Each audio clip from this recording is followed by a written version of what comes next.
ओम गुरुवे नमः। प्यारे हरि भक्तों, मैं पंडित गिरीश तिवारी अब आपके सम्मुख मिथुन लग्न के प्रथम भाव में अगर चंद्रमा विराजमान हो जाते हैं तो वह व्यक्ति के जीवन में किस प्रकार का प्रभाव और फल देते हैं। और मैं बार बार आप लोगों के सम्मुख यह बतलाने की कोशिश कर रहा हूँ कि प्रथम भाव जो है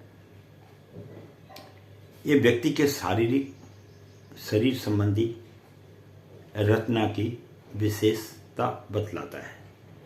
अब और अगर मिथुन लग्न है तो वहां पर आपके कुंडली में प्रथम भाव में अंक 3 लिखा हुआ होगा। तीसरा जो है अंक होगा और वह मिथुन लग्न कहलाएगा, ना कि राशि। राशि बार बार मैं आपको कहता हूं कि राशि चंद्रमा के आधार पर होती है। जहां चंद्रमा बैठा है जिस अंक में वह आपकी राशि कहलाएगी, और लग्न वही होगा जो प्रथम भाव में आपके बैठा हुआ है, वो लग्न कहलाता है। तो तीसरा लग्न जो है मिथुन लग्न है। और यहां पर चंद्रमा अगर अंक 3 है और चंद्रमा अकेला बैठा हुआ है तो यह अपने मित्र बुध की राशि में बैठा हुआ है। तो यहां से व्यक्ति को जो है शारीरिक शक्ति अच्छी मिल जाती है, उसका शरीर अच्छा रहता है और उसका मनोबल भी ऊंचा रहता है, और धनोपार्जन पैसा कमाने में ऐसा व्यक्ति निपुण कुशल होता है। मिथुन लग्न है, चंद्रमा विराजमान है, वो भी अकेले। यह उस कुंडली उस व्यक्ति के लिए विशेष करके मान्य होती है। और साथ में उसको जो है कौटुंबिक सुख, कुल का सुख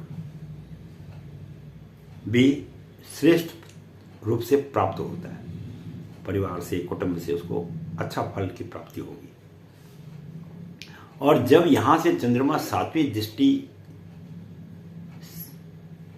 से अपने गुरु धनु की राशि को देखता है, सप्तम भाव को, तो सप्तम भाव जो है स्त्री भाव है।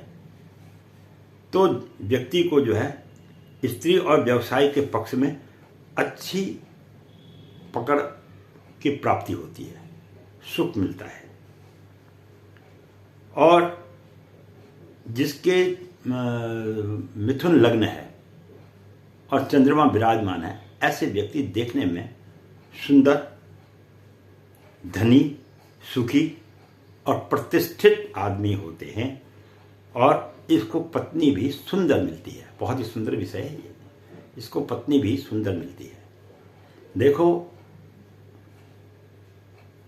अब लोगों का मानना या ना मानना ये तो व्यक्ति का अपना निजी मामला है, लेकिन अगर ज्योतिष के हिसाब से देखा जाए तो व्यक्ति के संपूर्ण जीवन का विवरण ज्योतिष शास्त्र में उसके जन्म के आधार पर ही हो जाता है।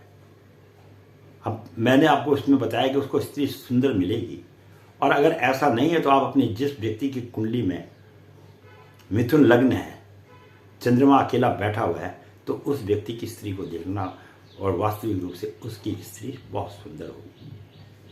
वह अपने में एक श्रेष्ठ व्यक्ति भी होगा। तो इस प्रकार से मिथुन लग्न में अगर चंद्रमा अकेला विराजमान है तो यह व्यक्ति के जीवन पर इस प्रकार का प्रभाव डालता है।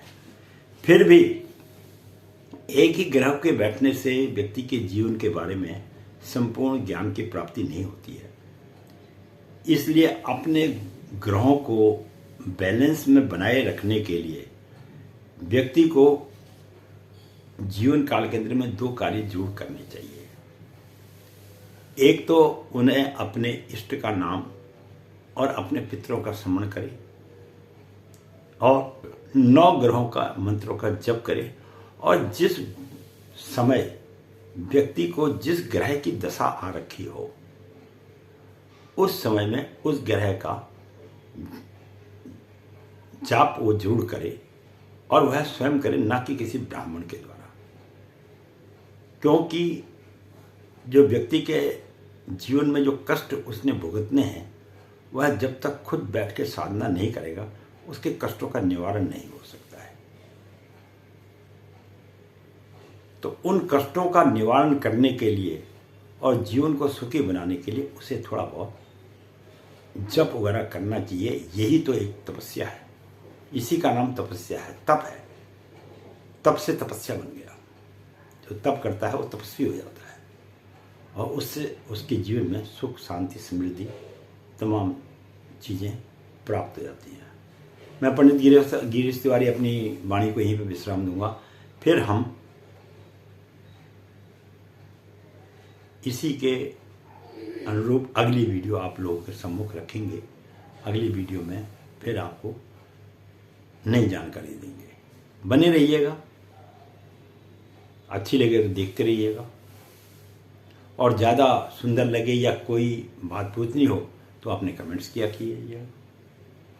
बस इसके साथ और हम बाकी आपसे क्या कह सकते, खुश रहिए, आनंद मनाइए जीवन का। धन्यवाद।